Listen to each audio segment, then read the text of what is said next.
మామూలుగా అయితే ఈ ఇన్‌ఫ్లేషన్స్ వల్ల ఈ సప్లై చైన్స్‌లో ఏదైనా ఇబ్బందొస్తే గాని ధరలు పెరుగుతాయి. కానీ ఇప్పుడు ఎప్పుడు లేనంత వేగంగా అమెరికాలోని మన ఎన్ఆర్ఐలకు విచిత్రమైన అనుభవం ఒకటి ఎదురైంది.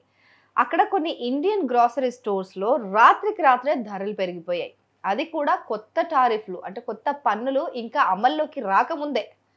అమల్లోకొచ్చిన తర్వాత అంటే ఓకే. టాక్సెస్ పెరిగాయి కాబట్టి పెంచారని అనుకోవచ్చు. కానీ ఇంకా అమల్లోకి రాకముందుకే ఈ రేట్లనేవి పెంచేశారనమాట గ్రోసరీ స్టోర్స్ వాళ్ళు. పెరుగుదల వెనక అసలు కథ ఏంటి అనంటే, అక్కడున్న ఎన్ఆర్ఐలు చెప్తున్న దాని ప్రకారం ఫ్రోజన్ పరాఠాలు లాంటి వాటి ధరలు రాత్రికి రాత్రే $11.99 ఉన్నది.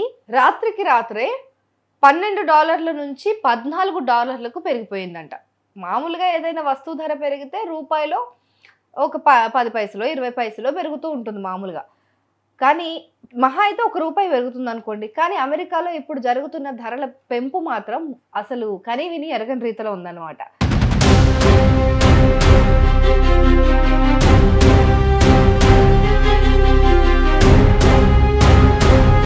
డైరెక్ట్‌గా 11 నుంచి 13కి 12 నుంచి 14కి ఇలా దాదాపు $2 పెరిగిపోయింది ఒకటేసారి. ప్రస్తుతం ఒక అమెరికన్ డాలర్ విలువ దాదాపు రూ. 88 ఇప్పుడు. ఈ లెక్కన $12 అంటే సుమారు 1060 అవుతుంది. ఇప్పుడు కొత్తగా పెరిగిన ధర వల్ల ఇది ఆల్మోస్ట్ 1200 చిల్లరకు వచ్చేస్తుందన్నమాట. అంటే ఒక్క వస్తువు పైన దాదాపు రూ. 176 పెంపుదల. ఒకే వస్తువు మీద అంత ధర పెరిగితే ఇంట్లో కావాల్సిన నిత్యావసరాలు, పాలు, కూరగాయలు, మాంసం వంటివన్నీ కొంటే ఎంత ఖర్చవుతుందో ఆలోచించండి.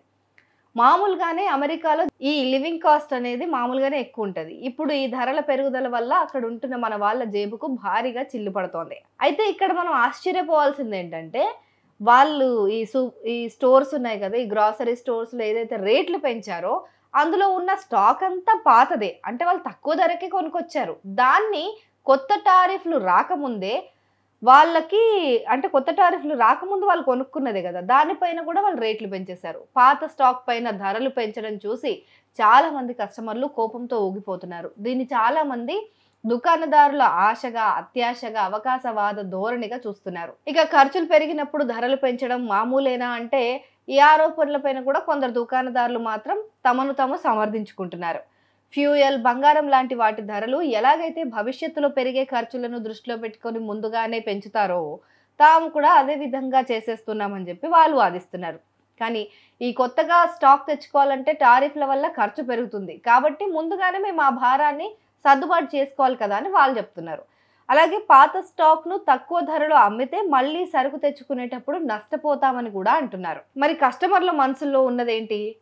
దుకాణదారుల వివరణ ఎలా ఉన్నా కూడా కస్టమర్లు ఏమంటున్నారంటే, సరే మీరు స్టాక్ తెచ్చుకోవాలి కాబట్టి మా దగ్గర ముందు నుంచే మీరు లాగేస్తున్నారు. కానీ మా సాలరీస్ ఇప్పుడే పెరగలేదు కదా అనేది వీళ్ళ మనసులో ఉంది. సో ఇది చాలా అన్యాయం జరిగింది అనే ఒక భావన బలంగా కనిపిస్తుంది అక్కడ. ధరలు పెరగడం వారికి పెద్ద సమస్యేం కాదు. కానీ మార్కెట్ పరిస్థితులను తమకు అనుకూలంగా మార్చుకొని లేనిపోని కారణాలు చెప్పి ధరలు పెంచుతున్నారు అనేది వాళ్ళు అనుకుంటున్నారు. నిజంగా ఈ టారిఫ్స్ వచ్చాయా లేదా అనేది కాదు. వారిని మోసం చేస్తున్నారనే భావన ఎక్కువ బాధ పెడుతుందంట అక్కడ ఎన్ఆర్ఐలను. సో మరి మీరు అమెరికాలో ఉంటే మిమ్మల్ని ఏ విధంగా బాధ పెడుతున్నాయి? నిజంగానే అమెరికాలో అంతగా రేట్లు పెరిగిపోతున్నాయా?